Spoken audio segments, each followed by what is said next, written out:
So how did this affect us as Christians? All right. So this is going to affect a lot of people, and it might be old news to people, it might be new news, but this is the reality, because I want to give it into a modern day situation that the whole world was a part of unknowingly. Black Lives Matter. The Black Lives Matter movement. It had nothing to do with black people and black people's lives mattering at all. It had to do with three witches, full blown witches who are Ephos. They practice ancestral worship, and they literally got the entire world to open up portals all over the world under a lie of Black Lives Matter. Please. Okay. Black Lives Matter is a spiritual movement, says co founder Patrice Cullors. Lifting up the names of victims is literally almost resurrecting a spirit so they can work through us, Cullors said. Los Angeles RNS, a prayer for Ahmaud Arbery, Breonna Taylor, and George Floyd prayed played on repeat as Black Lives Matter co-founder Patrice Cullors shredded sheets of paper with the words police and white racism. In the background, a pair of wings hung against a wall as candles lit up the room. Cullors stood in the middle of the wings, shredding. This was part of a live virtual performance, a prayer for the runner, the Fowler Museum at UCLA hosted on Saturday, June 13th. The event was organized and made before the police killings of Taylor and Floyd energized the nation and globe into protest. Too, as a curator, Bianca Bianca Collins put it, offers space for healing after the unarmed Arbery was shot to death while out for a run in Georgia. Now, the performance aimed to mourn the lives of the three victims and others, as well as honor the power of an un- uprising that has denounced police brutality and called on cities nationwide to defund their police departments.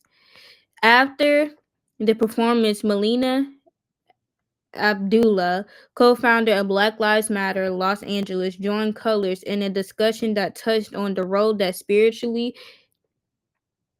spirituality and prayer has played in the movement. Part of our callings as people who do this work for Black lives is to lift up our people both in their living but also in their death, Colors said. They need to lift up they need to lift up it got blurry.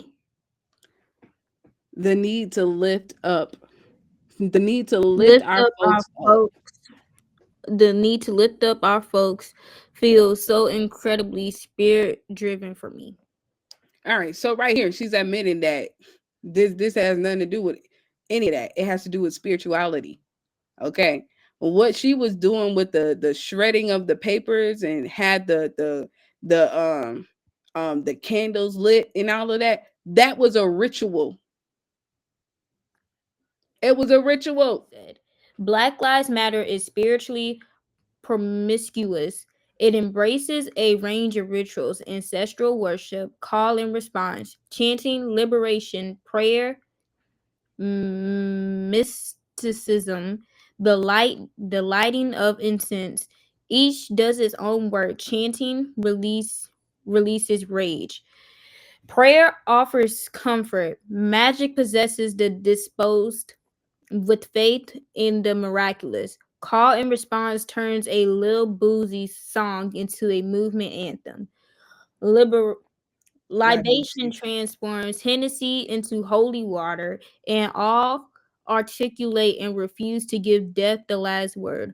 It is a makeshift spiritual practice rooted in a love of justice and a reverence for the sanctity of Black lives. Now you see how none of this has anything to do with God. This stuff has nothing to do with God because this is not of God.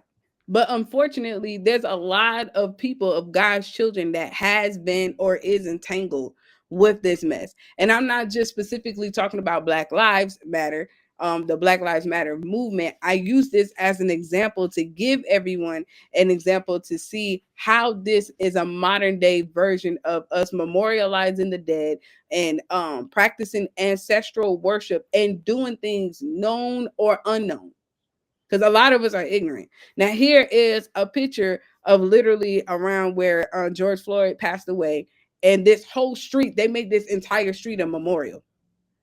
All of this right here is literally an altar. You got the candles, you got the flowers, you got the things that they wrote on the ground. You see how now they got a big old huge statue in the middle of it, and then they put stuff around it. Y'all, this is highly demonic. This is on an extreme level. But even in our homes, some people have ashes in their house. I know people. Some people have ashes in their house and they memorialize whoever passed away that they were close to because they feel close. And the reason, the biggest part is they don't want to let go.